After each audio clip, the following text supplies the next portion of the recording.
Hey there, and welcome to my channel. I'm Ashley Willingham, a sinner saved by grace, and an author of clean Christian fantasy romance books filled with adult characters, action, adventure, on-page prayer, and God's truths. You're listening to the free serialized audiobook for Ink and Ivy, my cozy Christian fantasy romance, Book One in the Gracehaven series. Don't forget to like and subscribe. God bless and enjoy. Chapter 38. Her boots delivered an unforgiving pinch to her toes with every step she took up the stone stairs of Gracehaven Church. Clutching her Bible tighter against her chest, she pushed through the heavy oak doors and slipped into the quiet sanctuary of the nave. A profound stillness hung over the vast room, carrying the faint, comforting scent of beeswax polish and old paper. The afternoon sun pierced through the towering stained-glass windows, spilling rich jewel-toned pools of ruby and sapphire light across the rows of empty, polished wooden pews. "Pastor Amos?" she called out, her voice a hesitant, echoing whisper in the quiet cavern of the church. For a moment, only the stillness answered. Her stomach clenched. Perhaps this was a mistake. There was still time to leave before anyone noticed she was here. The heavy clop, clop, clop of hooves against stone rang out from the shadows of the side aisles, and soon the elderly centaur emerged from the direction of the vestry, a simple, rough-spun brown robe draped comfortably across his human torso and equine back. At the sight of her standing in the centre aisle, the deep lines around his eyes crinkled into a pleasantly surprised smile. "Miss Fairwood," Pastor Amos greeted, his deep voice carrying easily through the nave. "Is there anything I can help you with?" Now that she was actually standing here, uncertainty threatened to send her fleeing back the way she had come. When she was a young girl, she had practically lived in these halls, cheerfully volunteering alongside her parents. Later, she had spent countless hours arranging flowers and sorting hymnals with Grandma Evelyn. But that had been a lifetime ago. Now she was an adult, a woman of 30 with painfully few accomplishments to her name and a life that had felt entirely adrift until just an hour ago. What meaningful help could she possibly offer the church? Trust in him, she fiercely reminded herself, drawing in a long, slow breath to steady her racing pulse. He knows what he is doing. I know this will likely sound a little mad, she began, the words halting and sheepish. But I was praying this afternoon, and I felt led to come and ask you if there is anything you need assistance with here at the church. I am happy to volunteer my time and services wherever I am needed. Heat rushed to her cheeks. She quickly tucked a stray lock of her hair behind her ear and dropped her gaze to the floor, unable to meet the centaur's eyes. But when the silence stretched a second too long, she finally dared to look back up. Pastor Amos was not looking at her with pity or confusion. His smile had softened into something rather tender, a bright, knowing warmth lighting his eyes. "I do not think that mad at all, Miss Fairwood," he murmured. "The Holy Spirit has certainly been moving through our congregation of late, it seems. Come with me." Turning, Pastor Amos gestured for her to follow. Clutching her Bible to her chest, Ivy hurried after him. Silent now, he led her away from the main sanctuary and through a set of heavy side doors. Together, they stepped into a long, narrower hallway lined with smaller closed doors, various Sunday school classrooms, supply closets, and administrative offices. "You are the second member of the congregation just this weekend to come to me and utter nearly those exact same words, in fact," Pastor Amos explained, over the rhythmic clip of his hooves echoing down the corridor. "Truly?" Ivy's eyebrows raised in genuine surprise. The centaur offered her a sidelong glance, his smile deepening. "It is a direct answer to a prayer of mine. You see, Mrs. Halloway recently approached the church council with a brilliant suggestion. She proposed that for this year's upcoming summer farmers' market, the church ought to provide some manner of organized activities for the children. In part, it will give the parents tending their market stalls a much-needed reprieve, but mostly it will provide the children of Gracehaven, Caelen Vael, and Honeygrove with a wonderful opportunity to spend more dedicated time with the Lord. He paused in the very middle of the corridor and lowered his voice as if imparting to her a great secret. I have been earnestly praying over the matter, asking God how we might manage such an undertaking. And now look at how He provides.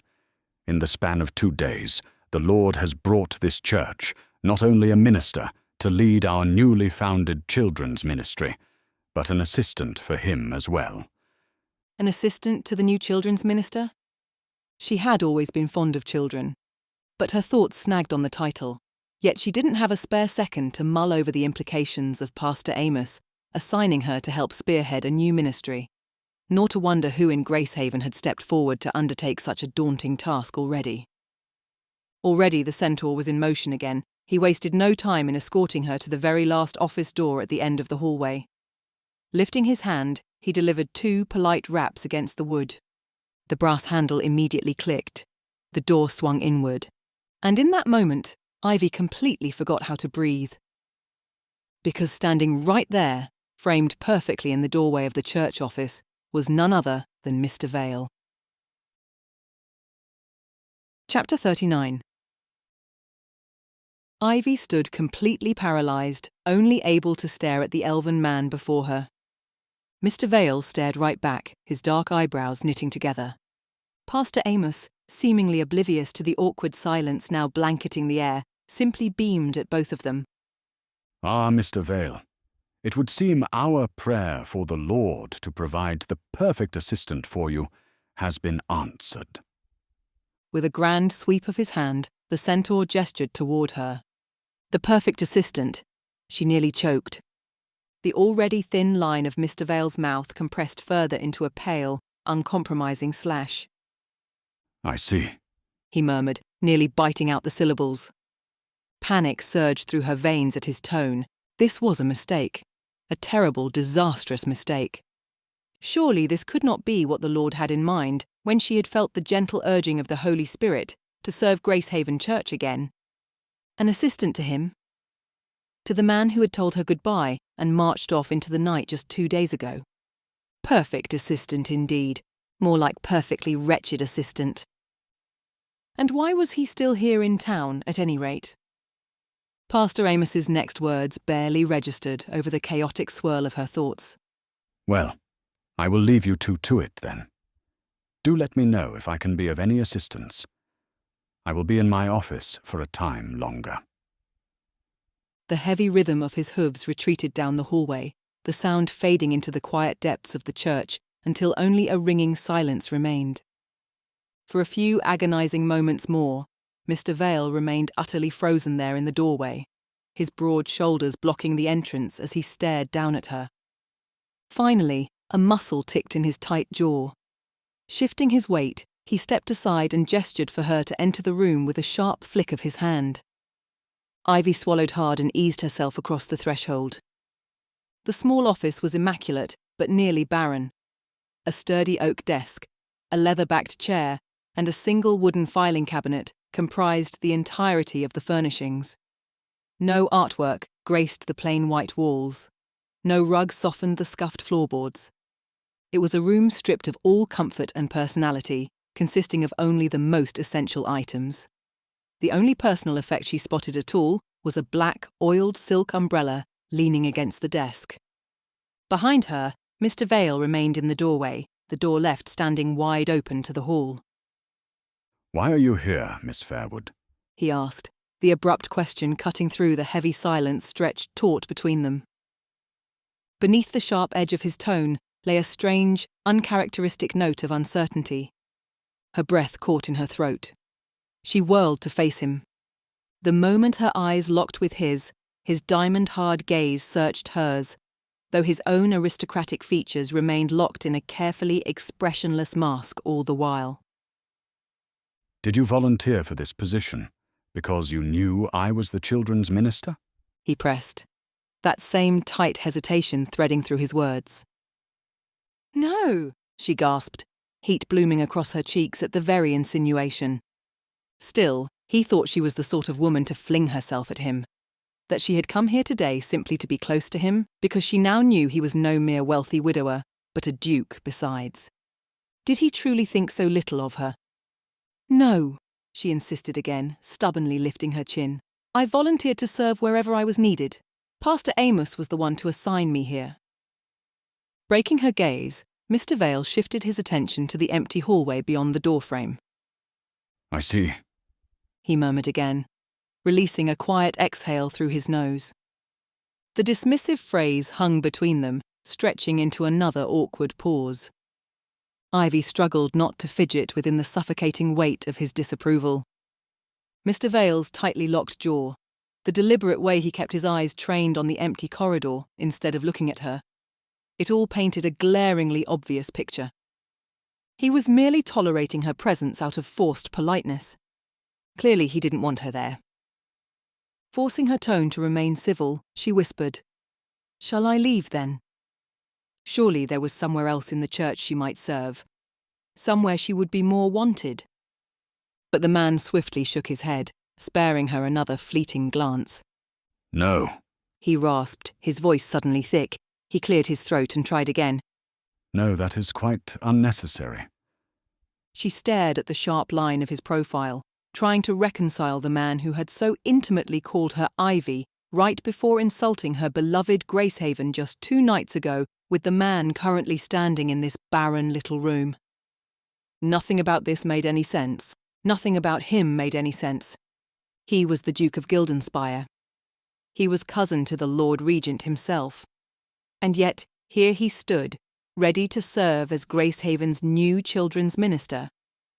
He had just demanded to know why she had come to this office. The question begged to be turned right back upon him. "And why are you here?" she asked, her brow furrowing.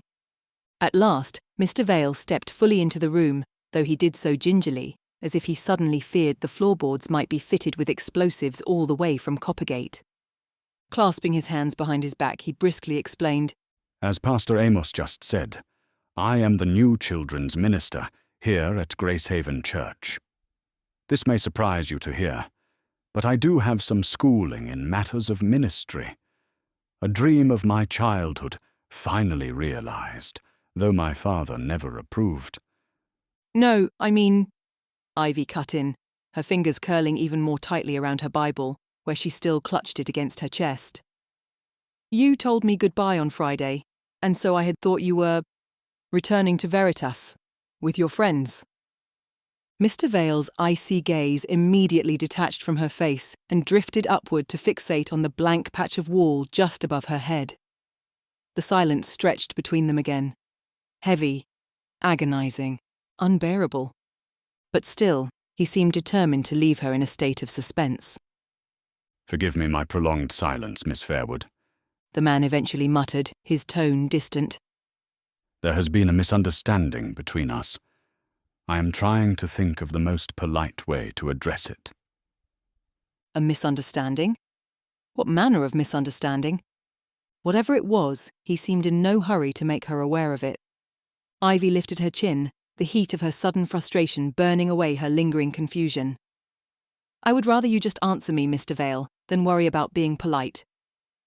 His eyes snapped back to hers with all the force of a winter gale. When I said goodbye Friday evening, Miss Fairwood, he tersely revealed, I was saying goodbye to you, not to Gracehaven. He might as well have struck her in the face. The sharp sting of rejection burned at the back of her throat. Perhaps she should have let him worry about being polite. With another quiet breath expelled through his nose, Mr. Vail unclasped his hands and dragged one across his carefully braided hair as if to check that said braids were still quite intact. But clearly, he continued, his tone shifting to something a little softer, my goodbye was premature, given that God has other plans in mind. The genuine resignation in his tone caught her off guard. Ivy blinked, the tension in her shoulders easing a fraction. His eyes fluttered closed as he recited under his breath, Make sure that nobody pays back wrong for wrong, but always strive to do what is good for each other and for everyone else. The verse from 1 Thessalonians 5 hovered in the air between them. For a terrible second, she wondered if he was lecturing her, but she almost immediately put the thought from her mind. The way his hands curled into fists at his side suggested the verse was meant entirely for himself. His eyes snapped back open, and the icy, unreadable mask of Mr. Caelen Vael slammed perfectly back into place. I propose we put aside the catastrophically embarrassing events of Friday evening and work together now for the good of the children's ministry. Catastrophically embarrassing. The phrase scraped against her like sandpaper, and here he didn't even know the full humiliation she had suffered that night, and still he thought it catastrophic. Fern. Her throat tightened at the mere thought of her silent suitor, the man who seemed more and more likely to be Mr. Croft with each passing day, the man she couldn't possibly afford to think about right now. Every instinct she had screamed at her to turn on her heel, to march straight back out into the hallway and leave this man to whatever he was trying to do here. Pastor Amos could find her another place in the church. She could serve her community through other means. But still, she hesitated, searching inside her for a hint of just what the Lord wanted her to do now. Is this truly your will for me? Mr. Vael paused in kind, falling eerily still. Like that, he watched her closely before abruptly stepping from in front of the door, as if anticipating her retreat. Or if you'd rather no longer be involved now that you know I am spearheading the effort. I do understand, he added, that clipped cadence she knew so well returning to his voice. I will pass along your regrets to Pastor Amos. No! The word tore from her throat before she could even form the conscious thought to speak it. Mr. Vail's dark eyebrows twitched upward, a fleeting crack in his otherwise seamless composure. Fleeing back to the familiar, stagnant safety of her routine would be so agonizingly easy, but she couldn't. Not now. Not after she had just spent the afternoon weeping beneath her mother's willow tree and realigning her heart to the Holy Spirit's quiet urging. Running away now simply because the path forward was paved with uncertainty would be a betrayal of the very peace she had just fought so hard to reclaim. Peace. That same peace settled over her now, God's answer to her silent plea. No, she repeated, squaring her shoulders. This time, she infused her tone with every ounce of the unshakable conviction she had found by the waterfall. No, this is where I'm supposed to be, Mr. Vael. I'm sure of it. And just like that, the tension coiling through the office shifted, settling into something far more contemplative. Mr. Vael held her gaze for a long moment more, his pale eyes tracking the defiant lift of her chin. Finally, he dipped his head in a measured nod. So long as you continue to feel that way, he softly replied, the frost in his stare thawing a little more. You will have a place here. Chapter 40. Ivy hurried back down the church's stone steps, her thoughts buzzing wildly, her pulse fluttering in time. Had she truly just agreed to help found the children's ministry? Had she truly just agreed to be Mr. Vail's assistant? And now they'd have to work together to plan all the summer activities for the children, with no time to spare. The farmers' market was just a couple of months away. Her foot caught sharply against an uneven edge of the cobblestone path. With a startled gasp, Ivy pitched forward. Scrambling to catch her balance, she wheeled her arms and managed to right herself just before she tumbled to the ground. As her racing heart settled, the heavy shadows draping the world around her finally registered.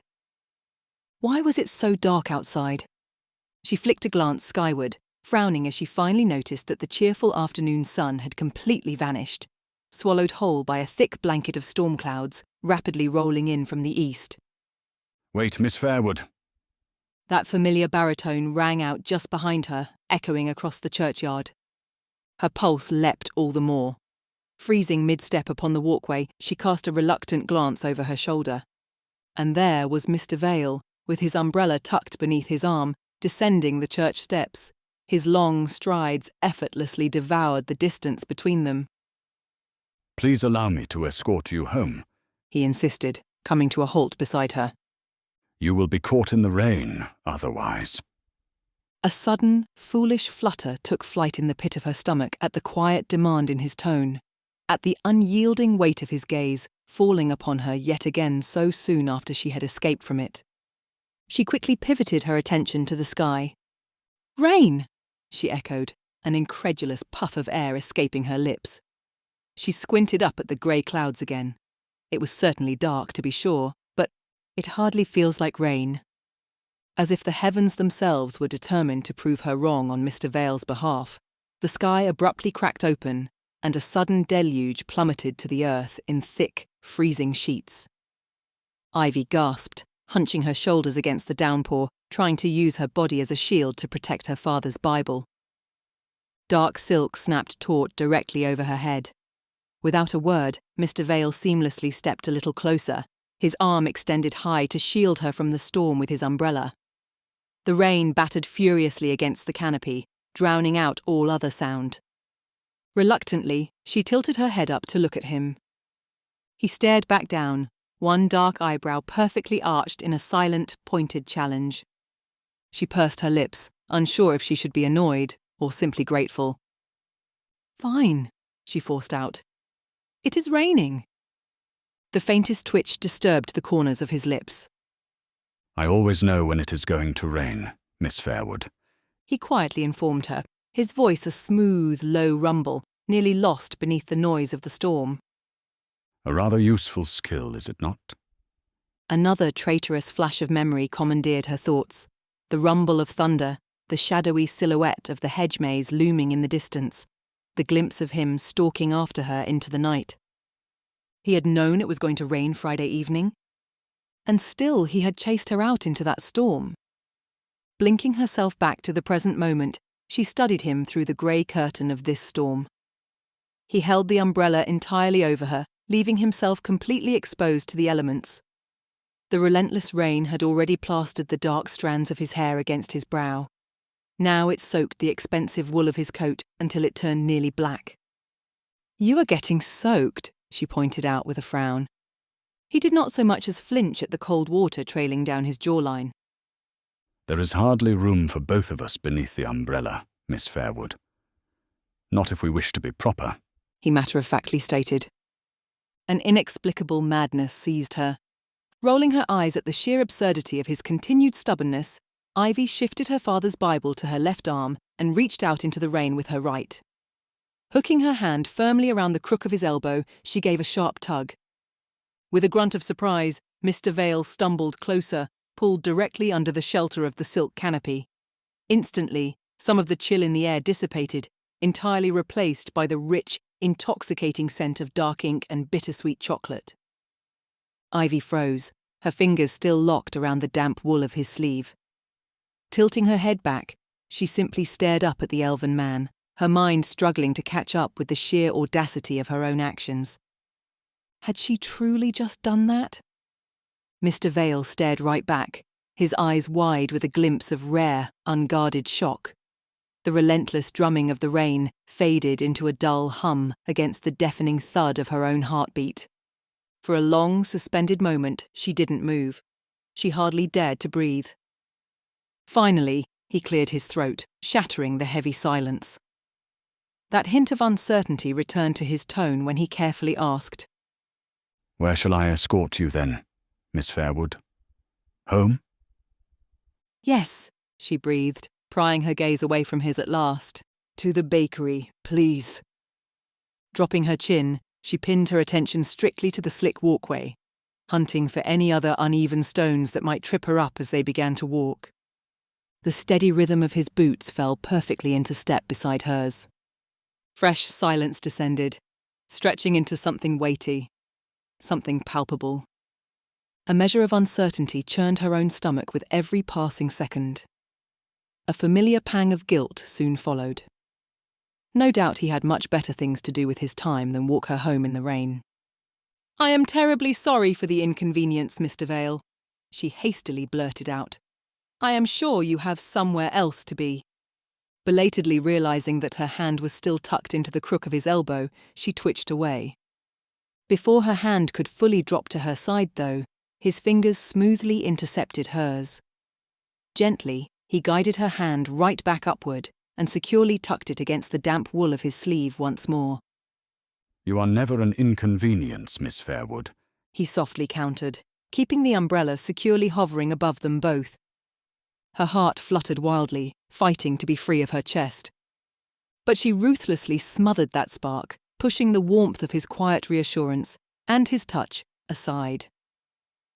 Despite the profound peace she had rediscovered beneath her mother's willow tree just an hour ago, her emotions remained far too battered and raw to try and further dissect the actions of this mercurial elven man. There was still the agonizing silence of Fern to contend with, the shadow of Mr. Croft's continued absence, the growing rift between her and Marigold. She could not afford to entertain one more complication. They reached the edge of the churchyard and turned onto the main thoroughfare of Gracehaven. The rich scents of damp stone and moist earth hung thick in the air, chasing away the remnants of the afternoon's humidity. "Where is Elodie today?" she asked, sidestepping one of the dark, glassy puddles swiftly gathering upon the street. Merely thinking of the sweet girl was enough to ease some of the tension from her chest. Mr. Vael and Elodie weren't leaving Gracehaven. Perhaps they could visit the magical creature sanctuary together and see the griffin hatchlings. Mr. Vael smoothly sidestepped along with her. Above them, the street lamps lining the avenue cast long, wavering ribbons of gold across the wet stone. His gaze lowered, as if tracking the glowing reflections, before he flicked a glance toward the distant storefront of Brightley's Mercantile. Like most of the shops in their little town on Sunday, the sign in the window read, "Closed." She is at Brightley's, he explained. no doubt ruining her supper on peppermint sticks and taffy. I will fetch her once I have finished walking you home. Ivy frowned, forgetting to sidestep the next puddle. She splashed right through it, promptly soaking the hem of her dress. "But Brightley's isn't open on Sundays." Indeed, he replied, his steady stride not faltering in the slightest. But Miss Brightley was gracious enough to watch Elodie all the same, while I settled into my new office at the church. Her fingers gave a sudden, involuntary twitch against his arm.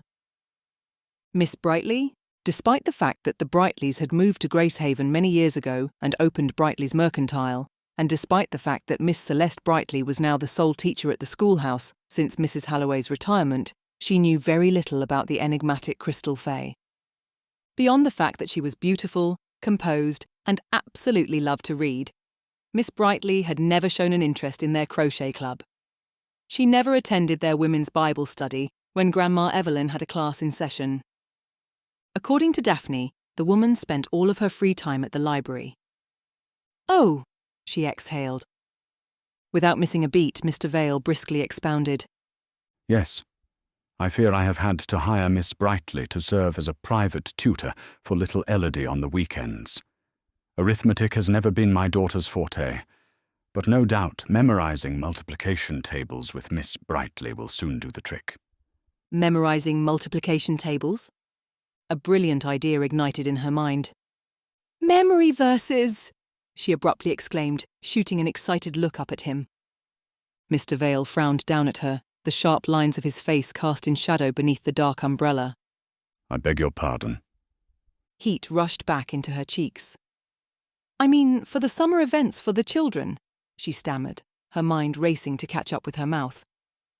"We must entertain them for a full month during the farmer's market, yes? So what if each week we chose a memory verse?" Memory verses. He tested the syllables slowly, his gaze returning to the slick street ahead. I fear I am unfamiliar with this term. "Oh," she exhaled again, her eyebrows raising. "Well, a memory verse is a verse you memorize as a child so that it stays with you into adulthood." Entertaining a faint smile, she turned her gaze forward as well, studying the sight of the honey bloom growing nearer by the moment. "My parents always had me memorize verses when I was young." Grandma Evelyn continued the tradition once they passed. A quiet rumble escaped from Mr. Vael. I see. It seems as though you had a more deeply rooted upbringing than I did, Miss Fairwood. Her brow furrowed. Cautiously, she flicked a sidelong glance back his way. Was he teasing her? As if sensing her confusion, he smoothly amended. I was referring to your family's deeply rooted faith, of course. That was not a quip about dryads. He cleared his throat again. At any rate, you are suggesting we choose a verse for the children to memorize? 4 verses in total, 1 for each week of the market? A charming notion, but what is the incentive? The incentive? Ivy chewed on the inside of her cheek as their steps slowed right outside the bakeshop's doors. Mr. Vael guided them carefully toward the storefront, coming to a halt just beneath the deep, protective overhang of the shop's awning. Inside, the honey bloom stood completely dark, with no sign of life stirring within.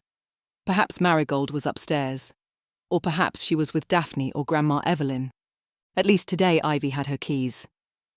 With a practiced snap, the elven man closed his umbrella, the movement causing her hand to slip away from the crook of his elbow.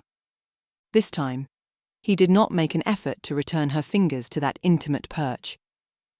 But he did immediately swivel to face her. Without a word, he shifted closer by a single step. A little too close. The ceaseless patter of the rain against the awning filled the silence between them, leaving her entirely too aware of the warmth of his nearness, the gentle burn of his ice-blue gaze resting upon her as he clearly waited for her to answer him. Normally, the sheer weight of his undivided attention was enough to steal the breath straight from her lungs.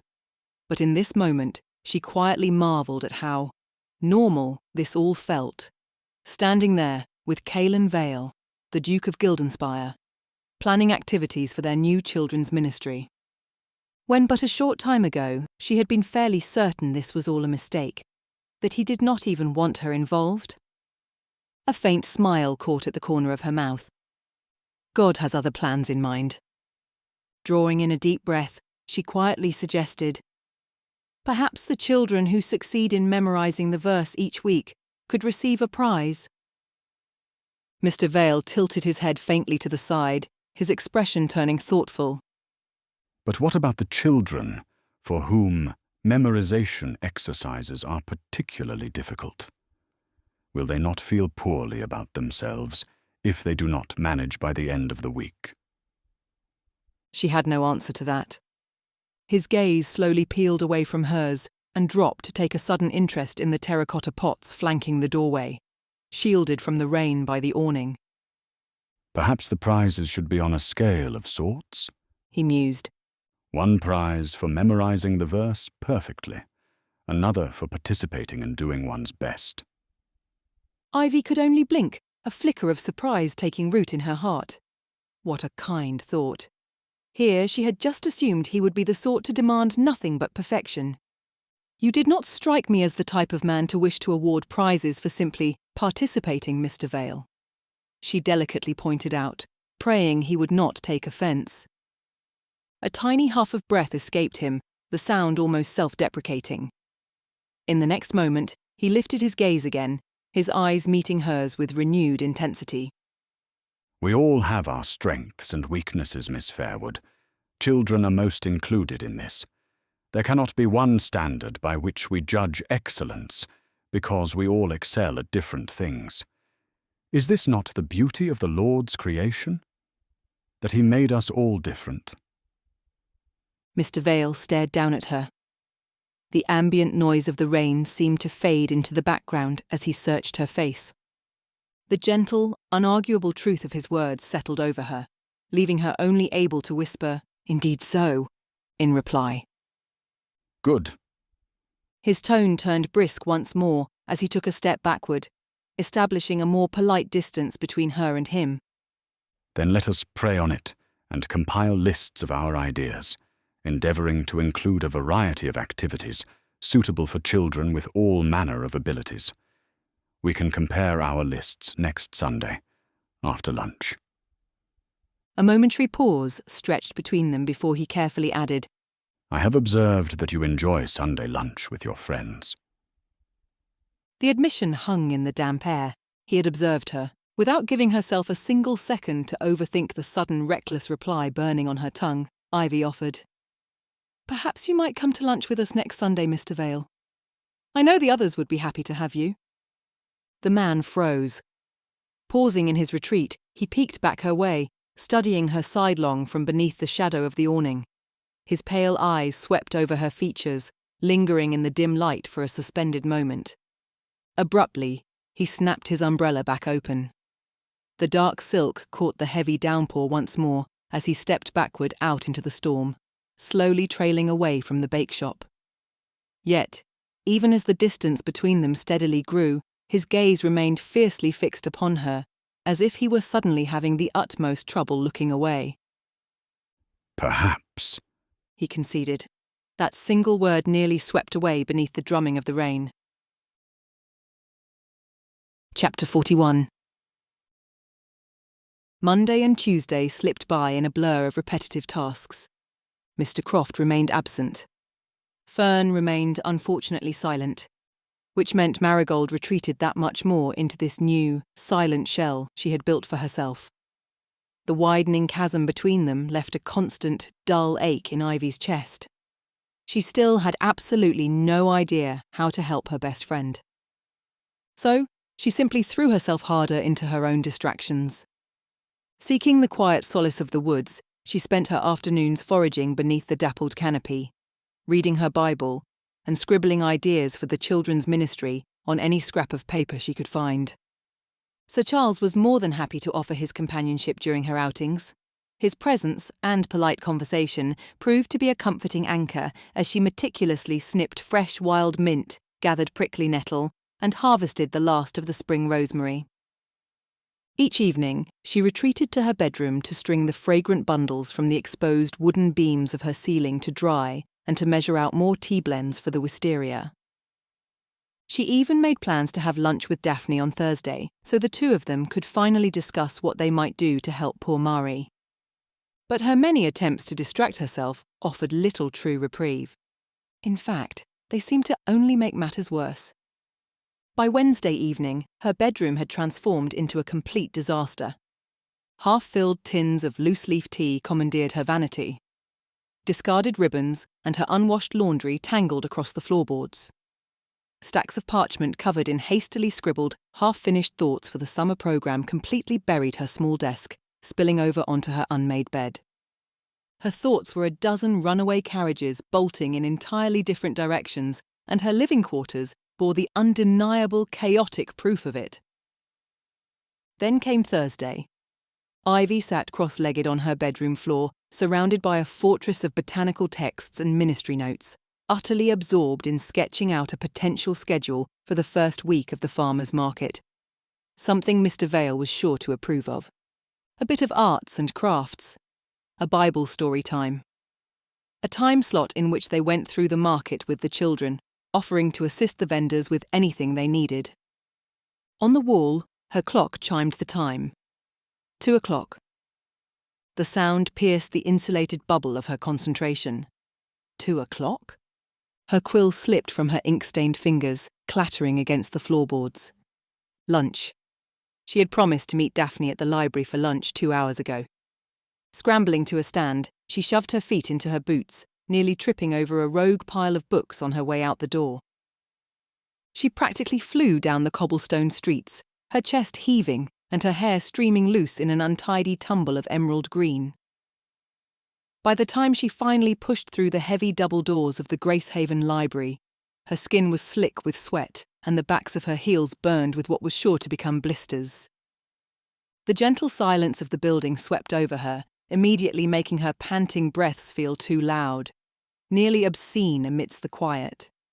The sense of aging parchment and lemon beeswax filled her lungs. Cracked leather, dried ink. Rows of towering dark mahogany bookshelves stretched outward like a labyrinth, their upper reaches illuminated by the soft amber glow of polished brass lamps. Dust motes drifted lazily through the shafts of pale afternoon light, piercing the tall arched windows, catching the gleam of a wrought-iron spiral staircase tucked in the corner. Ducking her head, trying to slow her racing heartbeat, she shuffled toward the circulation desk, where Daphne stood quietly sorting a stack of returned periodicals. "Daphne," she whispered, gripping the counter's edge. Her sudden appearance earned her a startled glance from the fawn. No doubt Daphne was surprised she had even bothered showing up at all. A suffocating wave of shame washed over her. Why was she always like this? Why couldn't she just remember things? Why was she the only one of her friends always scrambling, always forgetting, always seemingly coming unraveled at the seams? "I'm so sorry," she apologized in a breathless rush. "I just lost track of time. Please, let me make it up to you." Abandoning her periodicals, Daphne reached across the counter and imparted a gentle squeeze to her hand.